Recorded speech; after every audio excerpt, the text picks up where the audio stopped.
ন্যায্য অধিকার শান্তিপূর্ণভাবে আদায় করতে না পারি, তাহলে আমরা প্রয়োজনে আরো তীব্রভাবে আমরা আমাদের আন্দোলন গড়ে তুলব। আবু সাইদ মুগ্ধ, আবু সাইদ মুগ্ধ।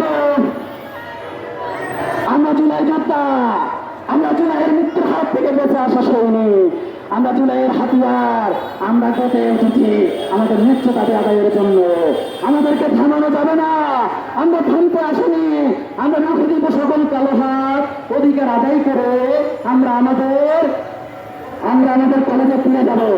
যদি আমাদের সেটাধিকার নাই আর কোনো বাঞ্চাল করা হয়, কোনো তা বাহানা করা হয়, আমরা কিন্তু শিখে গেছি কিভাবে অন্যায়ের সামনে মাথা নত না করতে হয়, কিভাবে রুখে দাঁড়াতে হয়, কিভাবে প্রতিবাদ করতে হয়। আমরা শিখে গেছি। আমরা আমাদের দাবি আদায় ছাড়া এই মাঠ থেকে আমাদেরকে কোনোভাবে সরানো যাবে না, ইনশাআল্লাহ।